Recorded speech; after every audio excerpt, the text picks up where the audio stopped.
Well, as you can see, my little space here is coming along. It's not quite perfect, not quite where I want it, but I'm happy with the progress I'm making. Speaking of progress, let's talk about WandaVision, Episode 7.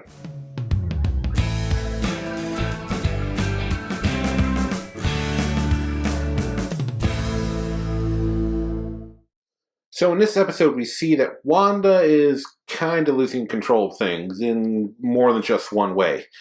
The Hex is starting to glitch around her. Things like her television set, her breakfast cereal, they're glitching between modern style and 50s style. This is also showing us that Wanda emotionally is kind of losing control. She feels like things are falling apart, that she's not in control of her life. I mean, Vision flew off, the Hex, she had to expand the Hex and bring in more people. And they're also kind of directly told this through the commentary, or should I say confession style video taking that you're doing. Yeah, this episode is kind of doing something like The Office. Like, how in The Office they would talk directly to the camera, documentary style. That's what this episode is trying to do. And I know I've kind of harped on this before in the past, but I need to talk about it again. I'm just not really digging the sitcom style of the show. It's just not that funny to me. I at first I thought it was just because, like the 50s and 60s, it really wasn't that funny because they're not trying to write humor in that style. They're trying to simulate that humor, and therefore it's not genuine.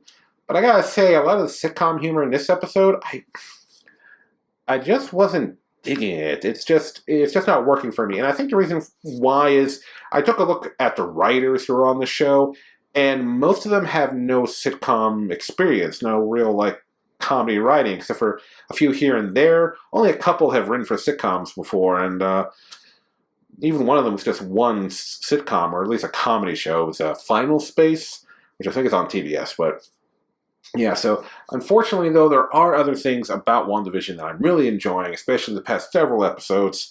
The sitcom part, it's just still not working for me. Next, we catch up with Darcy. Last time we saw her, she was handcuffed to a truck as the Hex was expanding and taking her over.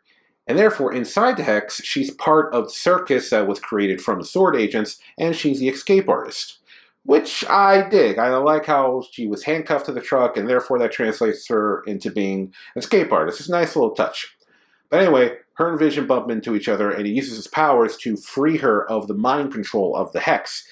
And by doing so, Darcy fills him in on everything that he lost from his memory, that he was an Avenger, how he met Wanda, Ultron, including his death. And through all this, Vision starts to realize all the pain that Wanda must be in. He doesn't condone what she's been doing, but he still loves her, and he's kind of in this weird spot now where he has to save both the townspeople and Wanda at the same time. But also one thing that's going on is that throughout the last several episodes, we see Vision is become aware of what's going on. And he still is aware, but even he gets drawn into the documentary style, confessing into the camera your thoughts and what you think. But eventually he snaps out of that, so that's good. Because I don't want to do any more of this Vision going along. I like the fact that Vision is the one that's first stepping up, and he's continuing this march, to try to help the townspeople, because he is the Vision. He's a hero, and even though he can't remember that he was a hero, he's still acting like a hero. So I like how, despite everything that's happened to Vision, and whether it be his former life or even inside the Hex, he's still Vision.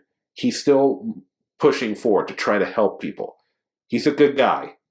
If you ever wondered why Vision was worthy of picking up Mjolnir, all that should be settled after this. Next, we're catching up with Monica and Agent Wu. We finally get to meet Monica's friend that could build the, we'll call it the science truck that could breach the Hex barrier. And it's nobody. It's just some old army pal of hers that knew her mom. I like a lot of people, was expecting this person to be somebody a little more important. Maybe it's somebody from the comics that I don't recognize, but they don't seem to be anybody. A lot of fans were speculating online, like, oh my god, wait, it could be an astrophysicist. Oh my god, could this be Reed Richards of the Fantastic Four? Are they setting up the Fantastic Four? That would have been really freaking awesome. That means they cast somebody as Reed Richards and kept it hush-hush, but that's not what happened, and I'm not too surprised. I wasn't expecting them to bring in the Fantastic Four through WandaVision. Even though every other day I've seen an article from some website saying, like, is WandaVision setting up this storyline slash character? Guys, there's a lot of good stuff going on in the show, but it's just one show. It's not the nexus point for the whole MCU going into Phase 4, so some people need to calm down a little bit. But yeah, I'm still a little disappointed that it was just some person she knew from the army. I mean, okay. Anyway, so Monica tries to use this truck to enter the Hex, which, by the way, looks a lot like the vehicle from the movie Armageddon. It's got that kind of like space rover thing going on. I'm guessing that's what it was based on. But anyway, she takes it, pedal to the metal, goes right into the Hex barrier, and it can't penetrate it at all. It actually starts converting it, so the truck is also a disappointment. But Monica, she's tough as nails, so she just physically pushes through the barrier, risking that once again she could be taken over by it, or that further cellular and molecular alterations could be done to her, because that's what Darcy warned her about, that she just can't step back through it like she used to. And she makes it through. It's a hell of a struggle, but she pushes through the barrier, which may now be even thicker due to what Wanda did in the last episode. But she also comes through it, and she now can see what appears to be energy or wavelengths. Her eyes are glowing blue, so it appears Monica may have gained some kind of superpower. And if you know anything about the character from the comics, as I said in a previous episode, you know where this is going. If you don't know, I'm not going to say what, but I'm not surprised by this. Monica reaches Wanda and tries to reason with her because, well, Monica is totally on Wanda's side. She understands that Wanda is acting out of pain and sadness, something that Monica has been dealing with herself these past several months. But unfortunately, just as it seems that Monica is trying or is achieving getting through to Wanda, Agnes shows up, who's been taking care of Wanda's sons while she's been trying to have a day to herself, and she interrupts the conversation.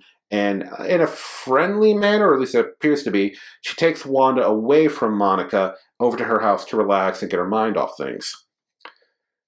But then Wanda notices that the boys aren't around. And Agnes is just like, oh, they're probably in the basement. So Wanda goes down to the basement and literally finds a witch's lair. And Agnes reveals herself to be Agatha Harkness, a witch. Which would have been a really cool reveal if the internet hadn't have called this weeks ago. I'm not even joking. I remember even before the show premiered, people were saying like, oh, this is probably going to be Agatha Harkness from the comics. And I'm not just talking about just like fellow nerds, like myself, like some of you watching, just talking comment threads or like in YouTube videos like this. I mean, like even actual legitimate websites were writing articles saying like, oh, is Catherine Hahn's character Agatha Harkness? It could have been a cool reveal, but the internet kind of ruined it, or at least the internet kind of ruined it for me, I should say.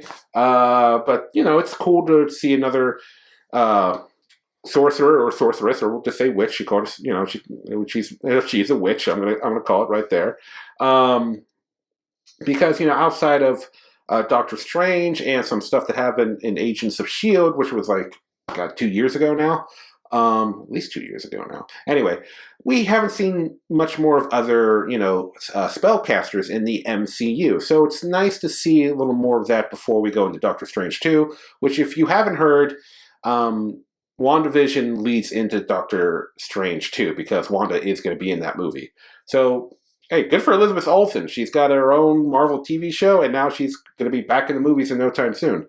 Or at least I hope so, because I'm really actually kind of excited for Doctor Strange 2 because they're going for more, not like a horror aspect, not a slasher, but they're kind of a psychological horror, I think is what they're going for in that movie. And I just like Benedict Cumberbatch as Doctor Strange. I think he's really good in the role.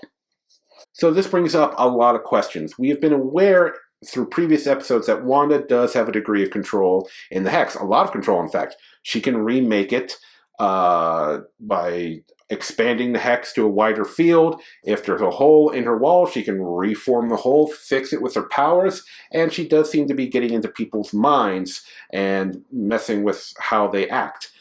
But now with Agnes here, is Agnes the one who's really in control? Because remember, Wanda said she doesn't remember how all this started. It would appear between Sword, taking Vision's body, which, by the way, we find out that Sword had Vision's body not because that was in his will or whatever, but because they were trying to reactivate him to, I guess, to make it so they would have a superhero weapon or something like that. So, yeah, Sword may have set things in motion emotionally for Wanda, but it seems like Agatha may be the reason why all this Hex thing and the sitcom thing is happening, which I'm guessing the sitcom thing was her because, like, I'm not seeing anything from Wanda that would indicate sitcoms were her thing before. Maybe I'm wrong. I don't know. We'll see. But yeah, how much control does Wanda have? Was she in total control the whole time and Agatha was just playing along? Or did Agatha start all this and she only allowed Wanda as much control as she wanted Wanda to have control? Because we see through some clips that she's been using her magic in almost every episode to some degree, that she's been kind of behind a lot of things going on. So I think that's what's going on. I think Agatha allowed Wanda to believe that she was in control, but really she was just pointing Wanda in certain directions and only allowing her control when it benefited her. So yeah, obviously I think this is going to lead to a showdown. Vision's on his way back to the house, and in the next couple episodes, I'm guessing the next episode is going to be all about how everything got started, what Agatha's motivations are, what her end goal is, and then the final episode will be a big showdown where it's Agatha versus Wanda, Vision, and most likely Monica, plus with Quicksilver also. Apparently, I'm not even sure if it's the real Quicksilver. This could be just some kind of manifestation created by Agatha because he's working for Agatha at this point. We see at the end of the episode that he kidnaps Monica. So now, wait, is this the real Quicksilver? Did she reanimate his corpse? Why? I hope they explain why it's the Evan Peters Quicksilver instead of the Aaron Taylor Johnson one. But yeah, I think we're going to have ourselves a hell of a blowout in the final episode. Maybe not like Avengers level, but a pretty cool battle of magic versus magic, technology, speedster, energies, blasts just all over the place. So we'll see how all that goes. But yeah, I would say this episode was not as good as the last few ones because once again, this is boring and like kind of.